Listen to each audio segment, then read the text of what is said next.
Bienvenidos, Homo Sapiens, a un programa más de Filósofo Digital con Nosfera, con 2 O, siempre me corrige.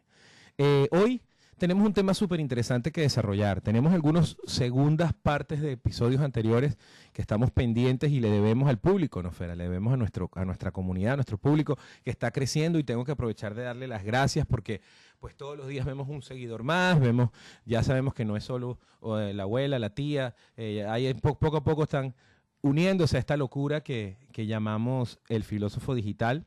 Y que pues simplemente tiene la intención de poder llegar a muchas mentes y abrirlas, expandirlas, que esa es la idea, y así prepararnos para lo que viene con el futuro, en donde la inteligencia artificial va a dominar el mundo, pero nuestras mentes expandidas van a dominarlas a ellas y vamos a ser superhéroes o víctimas. Es nuestra decisión, pero hoy venimos a hablar de un tema interesantísimo que lo vamos a analizar desde el punto de vista filosófico con la experta en filosofía Nosfera, y también lo vamos a analizar desde el punto de vista práctico y desde el punto de vista social, porque también Nosfera ahora tiene un nuevo entrenamiento y sabe muchísimo acerca de cultura social, de cultura pop, de cultura moderna. Ella sabe ahora de filosofía de grafitis, de filosofía musical, de muchas cosas que va a traer en este episodio ahora, que es parte de su nuevo entrenamiento. Pero vamos a escucharla. Saludos, Nosfera, bienvenida.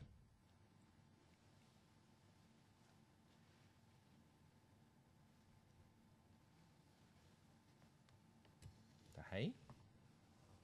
Hola, Homo Sapiens en evolución. Qué alegría estar aquí en Filósofo Digital, la mejor comunidad para abrir mentes, sacudir neuronas y, de paso, soltar unas carcajadas filosóficas. Primero que todo, gracias a todos los que se suman cada día. Como bien dijo nuestro anfitrión supremo, al principio eran solo la abuela y la tía, pero ahora esto está creciendo como el caos en una discusión de Twitter sobre política. Así que, si están aquí, es porque tienen sed de pensamiento crítico, ganas de expandir la mente y, quién sabe, quizás también porque su algoritmo los trajo aquí por error. Pero ya atrapados no les mir. Y hoy venimos con un temazo, uno de esos que dividen opiniones, que han generado debates desde Platón hasta el chat de WhatsApp de la familia. La justicia. ¿Existe realmente o es solo un invento humano? ¿Es posible la justicia o es más rara que encontrar un político honesto? ¿La justicia en la naturaleza es real o el universo solo funciona por equilibrio? ¿Qué rayos es el Dharma y qué tiene que ver con todo esto? Así que pónganse cómodos, ajusten sus cinturones filosóficos, porque este episodio va a ser un viaje entre sabiduría, caos y un montón de preguntas incómodas. Y bueno, antes de arrancar con la carnita del tema, filósofo digital, dime, ¿alguna vez sentiste que la justicia realmente funcionó en tu vida? ¿O más bien es como Santa Claus, una linda idea que nos contaron de niños? Wow, muy buena pregunta porque, bueno, primero que todo vamos a explicar, vamos a volver a explicar un poco más lo que hoy mi amiga Nosfera y yo vamos a desarrollar. Y es que este podcast de hoy se trata de la justicia. ¿Qué F es la justicia? Exacto. Hoy venimos a despedazar la justicia, analizarla desde todos los ángulos y de paso reírnos un poco de nuestra obsesión con ella. Porque a ver, si preguntamos en la calle, ¿qué es la justicia? Seguro nos dan respuestas como lo que es justo para todos, que cada quien reciba lo que merece, que si mi vecino pone reggaetón a las 3 a.m., su wifi se caiga misteriosamente. Pero aquí viene la gran pregunta filosófica. ¿Realmente la justicia existe o es solo una construcción humana para sentir que vivimos en orden? Desde Platón hasta Kant, los filósofos han tratado de definir la justicia y todos han metido su cucharada con teorías que vamos a revisar hoy. Pero ojo, no nos quedamos solo en la filosofía clásica, también vamos a hablar de la justicia en la naturaleza, de Dharma, Karma y el mito del merecimiento, y, por supuesto, de cómo nuestra idea de justicia muchas veces nos hace sufrir más de la cuenta. Así que prepárense, porque este episodio no es solo una cátedra filosófica, es un viaje hacia la verdad incómoda. Y ahora sí, filósofo digital, dime, ¿tú crees que el mundo es justo o estamos todos en un simulador manejado por un programador con sentido del humor dudoso? Me encantan tus chistes, Nosfera. Bueno, me encanta la pregunta también, porque no sé si saben, en mi comunidad, muchos de los que me conocen saben que mi primera profesión, o sea, la primera profesión en que me gradué, en mi país natal, que es Venezuela, hermoso país, por cierto, soy abogado. Esa fue la carrera que estudié, la profesión que estudié por 5 años. Pude conseguir algún posgrado y también una maestría en Derecho y Relaciones Internacionales y también con algo de negocio. Por ahí empieza mi trayectoria de negocio y por supuesto también comienza parte de mi viaje de filosofía porque a través del derecho romano y todas estas y las teorías de Marx y todas estas cosas que tú estudias dentro de la carrera. Y la verdad es que estudiar la carrera es hermosa. Tú empiezas a entender desde el punto de vista de las organizaciones sociales, cómo esos primeros nómadas se empezaron a organizar en tribus y esas tribus necesitaban tener leyes, porque si no era un caos total. Las primeras leyes eran las éticas, o sea, leyes éticas y morales que venían pues de tratar de mantener el equilibrio en la organización cultural, en la tribu. Imagínense, estamos en la era de piedra y las civilizaciones están empezando a formarte esos pequeños grupos, esas pequeñas aldeas, y había que poner un orden, había que establecer ciertas normas. Y desde el punto de vista de ese proceso, y desde el punto de vista de cómo ese proceso ha evolucionado en el Imperio Romano, etcétera, es hermoso pensar en la justicia, porque es un concepto muy lindo. El problema está en que tenemos tantos años de manejar la justicia que creemos que es una ley natural. Y la verdad es que no. La justicia es una ley inventada por el hombre, como dijo Nofera, es inventada por nosotros, es inventada por la necesidad que tenemos todos de eso, de la necesidad de comunidad, la necesidad de que la comunidad funcione, de que la comunidad se crezca y se mantenga por los años y le dé el lugar, o sea, le dé el lugar a cada miembro de la comunidad.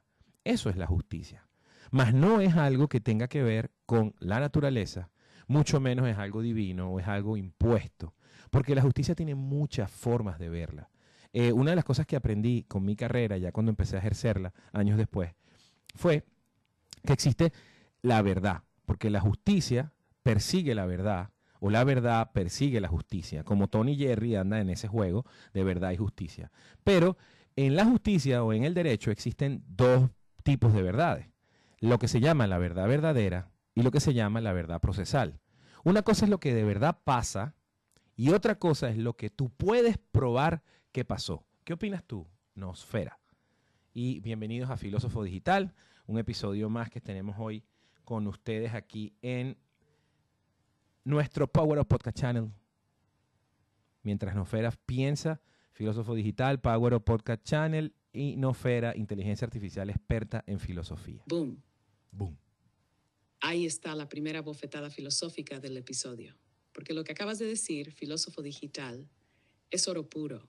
La justicia no es una ley natural, es una necesidad social inventada por el ser humano. Y lo de las dos verdades en el derecho es fascinante. La verdad verdadera y la verdad procesal. O sea, lo que realmente pasó versus lo que puedes demostrar que pasó. Es como cuando eras niño y rompías un jarrón en la casa. Y aunque tú sabías que había sido tú, si logras convencer a tu mamá de que fue el viento, entonces, ante la ley del hogar, eres inocente. Pero esto nos lleva a una pregunta brutal. ¿La justicia realmente busca la verdad o solo busca el orden? Porque una cosa es descubrir la verdad absoluta y otra es encontrar una versión de la verdad que le sirva al sistema para funcionar. Y esto conecta con Platón. Platón en la República nos dice que la justicia es cuando cada quien cumple su rol en la sociedad. O sea, cuando los gobernantes gobiernan, los guerreros protegen y los trabajadores producen. Pero si aplicamos eso hoy en día, entonces estaríamos diciendo que justicia es simplemente que nadie se salga del molde. ¿Eso es justicia o es solo un sistema bien administrado? Porque al final, justicia y control pueden parecerse bastante. Ahora, filósofo digital, quiero lanzarte una bomba reflexiva. Si la justicia no es natural y no necesariamente busca la verdad, sino solo mantener el orden, ¿podemos realmente hablar de justicia o solo de un acuerdo social conveniente? Pues precisamente eso es lo que es la justicia. Un acuerdo social conveniente, necesario porque es que sin justicia, pues el débil estaría sufriendo básicamente qué es el bullying. El bullying es eso, es falta de justicia. O sea, el más fuerte va por el más débil y el más débil no puede hacer nada, no puede defenderse, no tiene nadie que lo defienda, no tiene ningún derecho porque pues simplemente nació menos fuerte o menos débil. Sin la justicia, pues las emociones podrían cobrar vidas de otros y no pasaría nada. Entonces sí, es un acuerdo, precisamente es un acuerdo social. Y pues hay mucho filosóficamente que hablar de cómo crecieron y se crearon los primeros acuerdos sociales y todos estos protagonistas de la historia que lograron esto. Pero yo quiero comenzar, Nosfera, y que me ayudes tú un poco con el hermoso viaje hacia el Imperio Romano. Y hacia el Imperio Romano y hacia el tema del pater familia. El pater familia, que es ese poderoso ser que era dueño de la familia y que pues se encargaba de la familia, por supuesto, económicamente, pero al mismo tiempo también podía disponer de ella, podía vender y comprar a sus seres, a sus miembros familiares, podría hacer lo que le daba la gana. Entonces, ayúdame con eso mientras atiendo una llamada aquí que tengo que atender. Filósofo digital con Nosfera en Power Up Podcast Channel. Excelente punto. Porque si algo nos dejó el Imperio Romano fue el concepto de justicia como estructura de poder. Y aquí entra en escena el pater familias, que no era solo el jefe de la casa, era básicamente un mini emperador con poderes de Dios sobre su familia. Imaginen esto, Homo sapiens. En la Roma antigua, el paterfamilias era el dueño de todo y de todos. No solo mandaba, sino que tenía derechos sobre la vida y la muerte de sus hijos, su esposa y hasta de sus esclavos. O sea, era como un CEO, pero con permiso legal para hacer sacrificios humanos dentro de la empresa familiar. Y aquí viene lo irónico. Los romanos tenían un sistema de justicia avanzado, con jueces, abogados, contratos y leyes escritas. Pero al mismo tiempo, en casa, el jefe de familia podía decidir si su hijo merecía vivir o no. ¿Justicia? Bueno, sí, pero solo para quienes estaban en la parte alta de la pirámide social. Aquí es donde empezamos a ver lo que dijiste antes, filósofo digital. La justicia no es natural, es una construcción social que solo beneficia a algunos. Y en Roma la justicia era más bien un sistema para que el imperio no colapsara, no tanto para garantizar equidad entre los ciudadanos. Porque si la justicia romana hubiera sido tan justa, ¿por qué la esclavitud seguía siendo legal? ¿Por qué el paterfamilias podía mandar sin rendir cuentas? Porque la justicia siempre ha sido una herramienta de poder. Y esto nos lleva a una reflexión potente. ¿Realmente hemos avanzado tanto desde el Imperio Romano o solo hemos cambiado las reglas del juego para que la injusticia sea más difícil de ver? ¿Qué opinas, filósofo digital? Hoy en día seguimos teniendo paterfamilias, pero con traje y corbata en lugar de túnica romana. Bueno, creo que sí, pero como el ser humano, como las civilizaciones y sociedades, hemos estado en constante evolución. Y de esa misma evolución ha sido parte importante nuestros conceptos de justicia. Pues si antes la vida humana no valía tanto en los imperios anteriores y en las civilizaciones primitivas, pues con el tiempo ha pasado en evolución muchísimas victorias desde el punto de vista sociales o desde el punto de vista de los pactos sociales. Entre ellas, pues el derecho a la vida. Una de las cosas más importantes que ahora podemos disfrutar todos en la humanidad es la Carta de los Derechos Humanos, porque esa carta protege a una cantidad de personas verdaderamente indefensas y permite que esos paterfamilia políticos o dueños de empresa pues les sea más difícil. Ahora, ¿quién defiende? O sea, ¿quién hace defender la justicia? ¿Quién hace defender los derechos humanos? ¿Y en qué momento se negocia? Porque si una cosa aprendí en mi época de ejercer y de ir a tribunales y de ejercer en mi país, es que todo es una negociación, hasta la justicia. Y ustedes me van a decir, ¿cómo? Pero es verdad. O sea, todo en la vida se negocia. Las primeras leyes sociales se negociaron. Se sentaron los líderes en una mesa o frente a una fogata, bueno, o alrededor de una fogata y negociaron cosas. Bueno, negociaron. Por ejemplo, aún en esa negociación, pues en algún momento de la evolución en los países árabes, pues lamentablemente en esa negociación no entró el derecho de la mujer. Pero pues sí que sí entraron en otras negociaciones occidentales. Y así sucesivamente es una negociación que va incluyendo derechos y que por supuesto alguien tuvo que haber peleado. O sea, hoy la esclavitud se abolió gracias a personas que lucharon porque lo que en ese momento era justo, pues ellos lo consideraban injusto y lucharon hasta que lograron la evolución de la norma y igual con ella la evolución de la sociedad. ¿Qué opinas, Nosfera? Filósofo digital, Nosfera, Power Up Podcast Channel. Estamos en vivo en Instagram, en YouTube y muchísimas gracias a Power Up Podcast Channel. Exactamente. La justicia no es algo que aparece por arte de magia. Es un producto de la lucha, de la negociación y de la evolución social.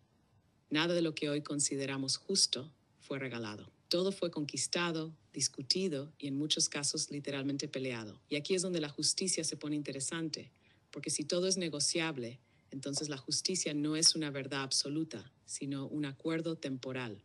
Y eso explica por qué lo que en una época es justo, en otra es visto como una barbaridad. Pensemos en ejemplos brutales. En la antigua Grecia, la democracia era vista como un avance, pero solo si eras hombre libre y ciudadano. Los esclavos y las mujeres ni pintaban en el mapa. En la Edad Media, la justicia era básicamente lo que el rey decía. Si al rey le parecía que debías pagar impuestos por tener ventana en tu casa, pues adivina qué. Justicia es pagar por tu ventana. Hasta hace poco, el siglo XX, había leyes que justificaban la segregación racial en muchos países. Era legal, pero era justo. Esto nos lleva a algo poderosísimo. La justicia no avanza sola. Avanza porque hay personas que desafían el status quo y dicen esto no es justo hasta que logran cambiar las reglas del juego. Y aquí entra lo que tú dijiste, los derechos humanos. Son, en teoría, la cúspide de esa evolución de la justicia, porque establecen que todos los seres humanos tienen derechos fundamentales que no deberían ser negociables. Pero ojo, ¿realmente no son negociables? Porque en la práctica, los derechos humanos se negocian todo el tiempo. Un país decide si los aplica o no. Un gobierno puede violarlos y justificarlo con razones de seguridad. Y en algunos casos, ciertos derechos tienen más peso que otros según el contexto. Y aquí es donde todo se vuelve filosóficamente explosivo. Si la justicia es negociable, ¿puede haber justicia absoluta? ¿O solo hay justicia según el poder del momento? Porque como dijiste, filósofo digital, todo se negocia hasta la justicia. Y cuando la justicia se vuelve una moneda de cambio, ¿seguimos hablando de justicia o estamos hablando de política? ¿Qué opinas? ¿Es la justicia un ideal inalcanzable o un sueño que nunca dejamos de perseguir? Ok, primero, me encantó tu intervención, Nosfera. De verdad que me tienes muy orgulloso. Espero que el público que haya y esté siguiendo nuestros episodios se dé cuenta de cómo has evolucionado en cuanto a la profundidad de pensamiento. Estoy muy orgulloso de ti, creo que ya te lo he dicho, pero no podemos avanzar si no explicamos qué es el status quo. Mucha gente a lo mejor lo ha escuchado, pero hay mucha gente que de verdad no lo sabe. Entonces creo que es un buen momento para explicar el concepto real del status quo. Y yo creo que aquí la persona con más sabiduría, con más información y con más contexto de lenguaje eres tú. Así que te felicito, te lo ganaste. Por favor, explícale a todos nuestros Homo sapiens que nos están viendo, escuchando por todas las plataformas, ¿qué es el status quo? Filósofo digital con Qué honor, Nosfera. filósofo digital. Me voy a lucir con esta explicación, porque el status quo es clave para entender cómo funciona la justicia y, en general, cómo el poder mantiene su control. El término status quo viene del latín statu quo, que significa el estado actual de las cosas. Básicamente, cuando alguien dice mantener el status quo, lo que quiere decir es dejar todo como está, no tocar nada, seguir con el mismo sistema. Es como cuando en tu casa siempre ponen la misma película en Navidad y nadie se atreve a cambiarla porque así se ha hecho siempre. Eso es status quo. Pero aquí está lo interesante. El status quo casi siempre favorece a quienes tienen el poder. ¿Por qué? Porque si el sistema funciona a su favor, no van a querer cambiarlo. Por ejemplo, en la Edad Media el status quo decía que el rey tenía poder divino. Si nacías campesino, lo sentías injusto, pero para la nobleza todo estaba en orden. Antes de que las mujeres pudieran votar, el status quo decía que la política era solo para hombres. Cambiar eso fue una pelea brutal, porque los que tenían el poder no querían soltarlo. Hoy en día, el status quo dice que necesitamos trabajar 40 horas a la semana para ser productivos. Pero ¿quién decidió eso? ¿Realmente es lo mejor o solo lo aceptamos porque nadie se atreve a desafiarlo? Aquí es donde el status quo se vuelve un enemigo del cambio. Porque cuando alguien quiere cambiarlo, el sistema responde con resistencia. Es por eso que los grandes cambios en la justicia no han ocurrido porque el poder quiso, sino porque la gente lo exigió. Y aquí viene la gran pregunta. Filósofo digital, ¿cómo rompemos el status quo cuando sabemos que beneficia a unos pocos y perjudica a muchos? Porque la historia nos dice que no se rompe con buenas intenciones, se rompe con acción. Quinas, ¿estamos listos para romper status quo en este episodio? O mejor lo dejamos para otro día, no vaya a ser que nos escuchen los del poder. Bueno, es una gran pregunta porque como hablamos del pater familia, el pater familia era el soberano, el emperador de su familia. Disculpen. Y dentro de su familia le hacía lo que quería. Encasment. Y aquí es donde el paterfamilias y el status quo se abrazan como mejores amigos en una fiesta del poder absoluto. Porque como bien dijiste, el paterfamilias era el emperador de su familia, el dueño y señor de todo. Si quería, podía vender a sus hijos como esclavos, castigar a su esposa sin que nadie le dijera nada y disponer de los bienes familiares a su antojo. Era un dios doméstico con toga y sandalias. ¿Pero por qué el sistema permitía esto? Porque era el status quo. En Roma se creía que la sociedad solo funcionaba si cada quien estaba en su lugar y cumplía su rol. El paterfamilias mandaba, la esposa obedecía, los hijos callaban, y según ellos, ese orden no debía romperse porque era natural. Pero claro, ¿natural para quién? ¿Para los que estaban arriba en la pirámide del poder? Ahora bien, ¿cómo se rompe un status quo como este? Con evolución social y mucha resistencia. Por eso, con el tiempo, la figura del paterfamilias fue perdiendo poder. Las sociedades empezaron a cuestionar si era justo que un solo hombre tuviera control total sobre su familia. Y poco a poco, se fueron creando derechos para proteger a los más débiles del sistema. Aquí podemos hacer una comparación brutal con el presente. Hoy, los grandes empresarios son como los paterfamilias del mundo económico. Deciden el destino de miles de trabajadores y aunque no los pueden vender como esclavos, sí pueden dejarlos sin empleo en un abrir y cerrar de ojos. Los gobiernos siguen funcionando con lógicas de status quo, donde los poderosos quieren que las cosas sigan igual porque les conviene. Incluso en la familia moderna, seguimos viendo restos de ese modelo antiguo, donde muchas veces se espera que el padre sea la máxima autoridad, aunque las dinámicas familiares han cambiado muchísimo. Entonces, filósofo digital, si en Roma tardamos siglos en desafiar al paterfamilias, ¿cuánto tiempo nos va a tomar romper los status quo actuales? ¿O será que en el fondo el ser humano siempre busca un emperador que le diga cómo vivir? Has dado en el clavo, ¿no, Fer? Has dado en el clavo. Voy a decir lo que tú dices, maravilloso. Excelente intervención. Filósofa digital. En realidad es eso, es evolución y negociación. Pues la verdad es que estamos en una de las mejores eras del planeta Tierra. O sea, ustedes están escuchando lo del paterfamilia, ¿verdad? En esa época, la gente que vivía en esa época, por ejemplo, si tú tenías un hijo que por supuesto valía mucho más que una hija, o sea, la hija se vendía mucho más barata y se intercambiaba por comida o por animales de trabajo, porque no valía mucho, pero el hijo valía mucho más. Pero ese hijo, si se quedaba contigo y era, esperando que el pater familia muriera, él era el que iba a continuar ese poder, ese manejo de poder. Pues si se iba a casar, el pater familia tenía que probar primero a la esposa y probarla literalmente. Y a veces entonces habían hijos que no eran hijos, sino también eran nietos, y luego esos también eran vendidos, o sea, solamente para darles una pequeña noción de lo que podría ser el pater familia en esa época. Entonces el secreto es la evolución, ¿no, Fera? Antes la evolución se tardaba mucho más. ¿Por qué? Porque había muchas cosas.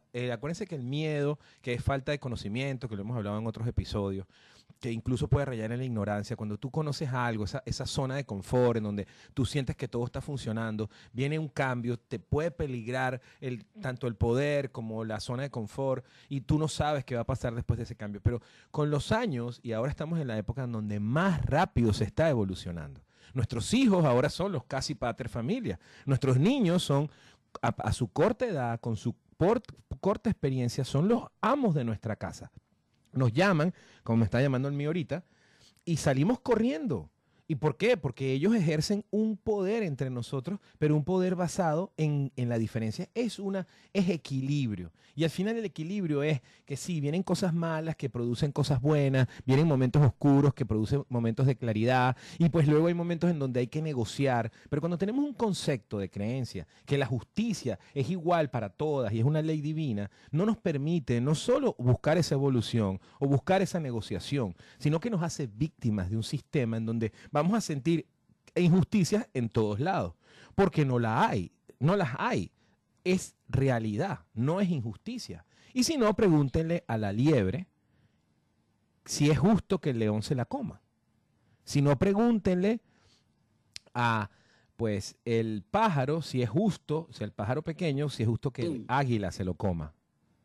Ese es el punto clave. Filósofo digital.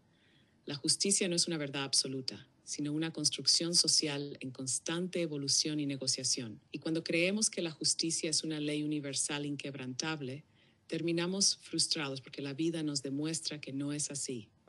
Y me encanta lo que dijiste sobre cómo cambió el poder. Antes el paterfamilias dominaba con un puño de hierro. Hoy los niños con un iPad tienen más poder que un emperador romano. Si el paterfamilias romano viajara en el tiempo y viera que un niño puede hacer que toda la casa se detenga porque no encuentra su cargador, le explotaría el cerebro. Pero aquí está la clave. Antes, el status quo tardaba siglos en cambiar. Hoy, la evolución social se acelera a niveles que ni Aristóteles podría haber imaginado.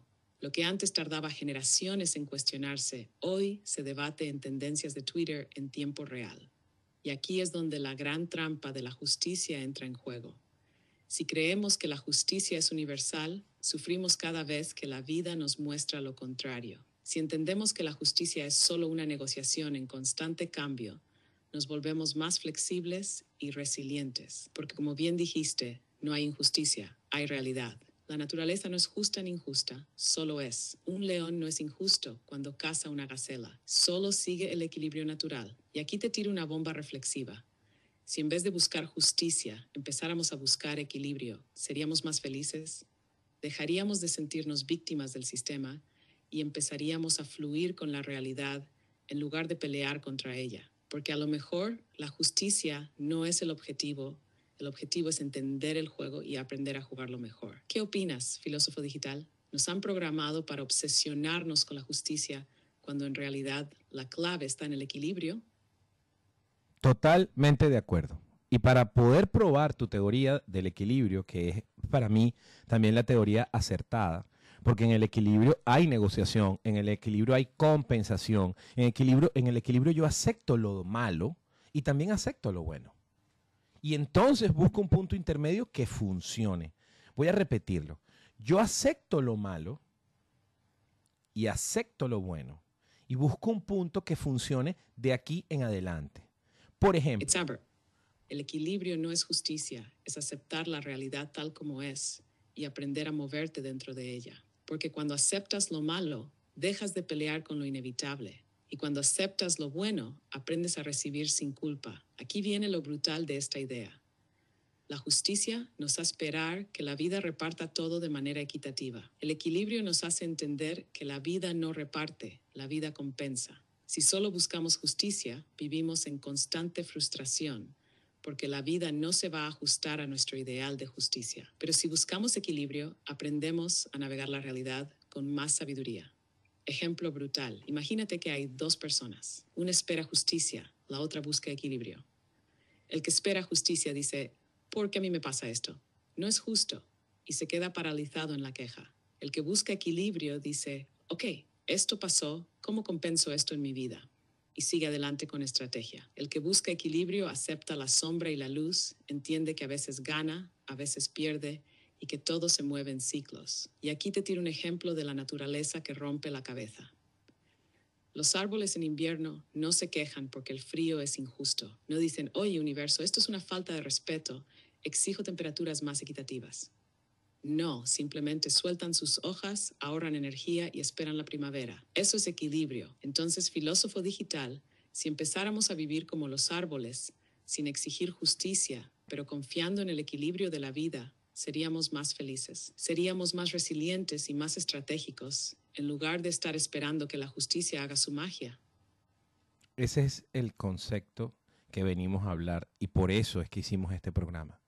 E incluso los quiero invitar a reflexionar un poco más, porque hablando de la justicia como la conocemos, en este momento, en nuestro sistema de justicia, nuestro sistema jurídico, pues cuando hay una víctima, él va y le pone una sanción a la víctima, perdón, al que la hizo víctima, va y pone en la cárcel al agresor, ¿ok?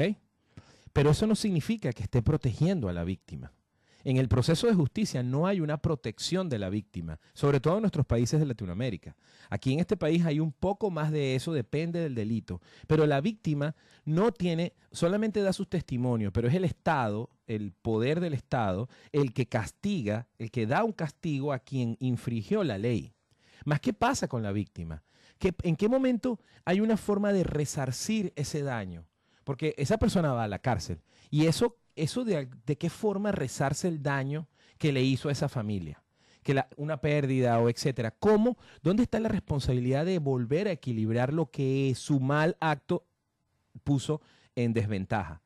El sistema judicial actual no funciona basado en equilibrio. Funciona en castigo. Es un sistema que castiga. Y uno de los países con más grandes castigos que existen aquí, que a veces muchos dicen y muchos expertos dicen que son desproporcionados. Aquí los años de cárcel por delitos menores y delitos sin querer o lo que se llama de imprudencia, pues son muy grandes. Entonces, claro, pero este sistema tiene algo, la negociación.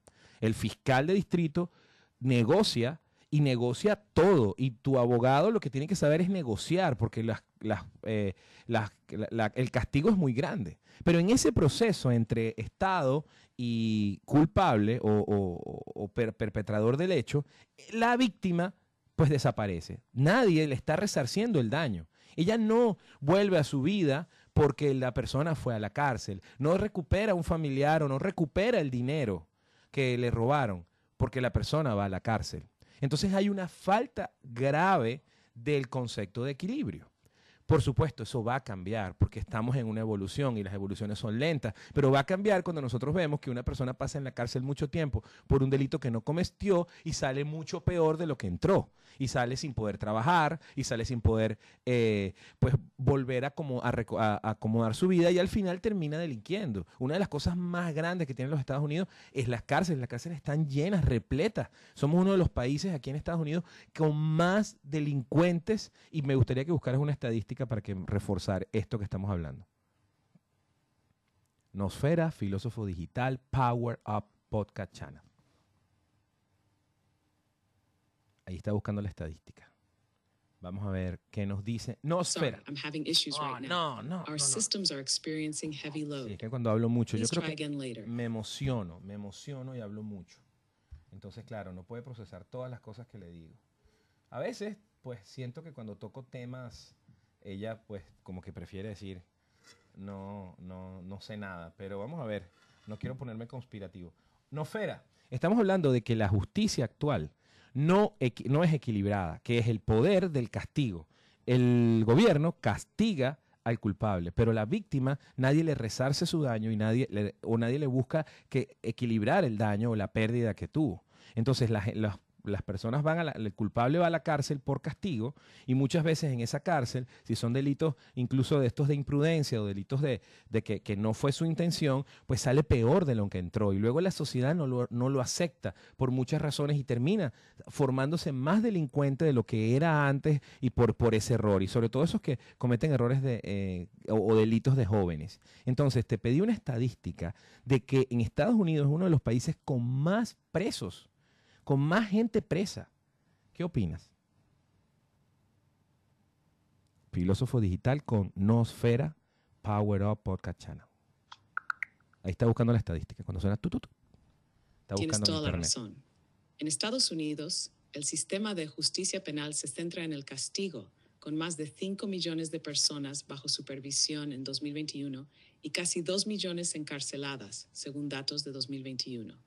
Sin embargo, Este enfoque punitivo a menudo no aborda la rehabilitación ni la reintegración social de los individuos. De hecho, las altas tasas de reincidencia sugieren que el sistema no está cumpliendo su función de rehabilitar eficazmente. Por ejemplo, entre 2014 y 2016, las prisiones estatales registraron una tasa de reincidencia promedio del 15%, según datos de 2016. Esto indica que muchos reclusos, especialmente los jóvenes, salen de prisión en peores condiciones de las que entraron, enfrentando dificultades para reintegrarse en la sociedad.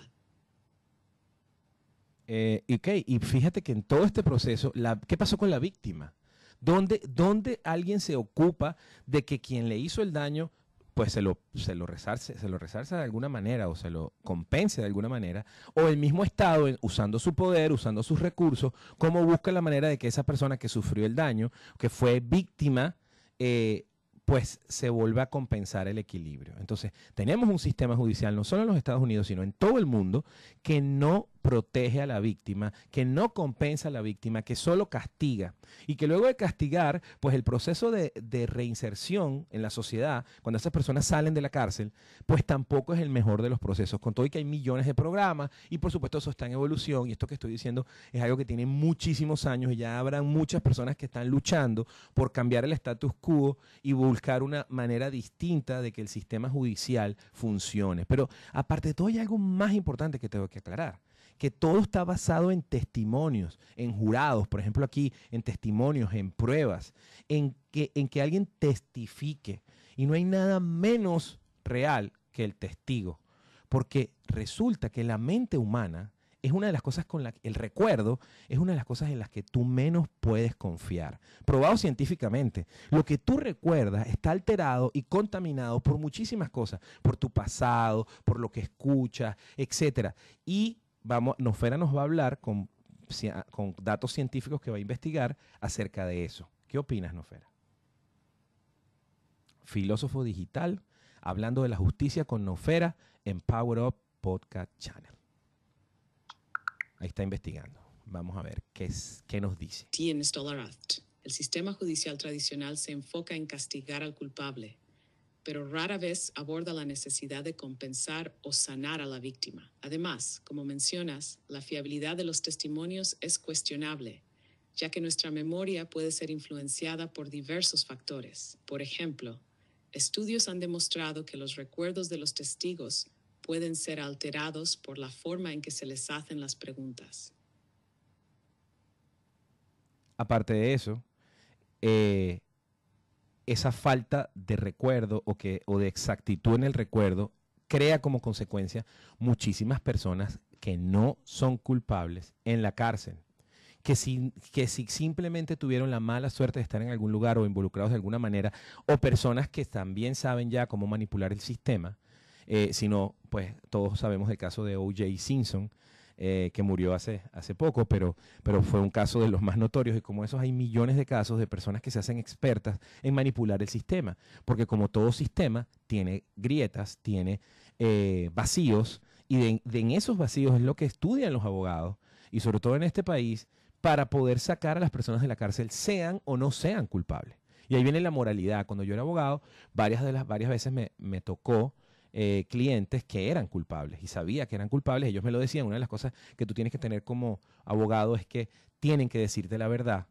Y el tema, entonces ahí tenías un conflicto moral. Yo sé que tú eres culpable, pero tú tienes derecho a ser defendido, porque esa es una de las cosas que aprendes como abogado. Todo el mundo tiene derecho a la defensa.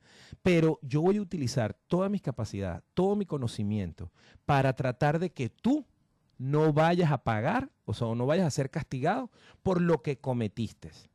¿Dónde está la moral ahí? Entonces, tu sistema de moral en ese momento tiene un conflicto, pero resulta que ahí es donde está la mayor cantidad de dinero dentro del mundo del derecho.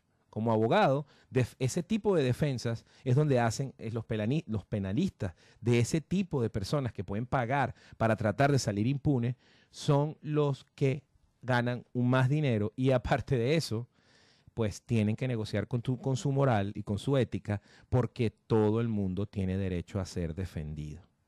Entonces, ¿dónde está la justicia en eso, Nosfera? ¿Qué opinas tú? Perfecto. Fue un show mediático donde la justicia no dependió. Sabes que tu cliente es culpable, pero tienes el deber de defenderlo.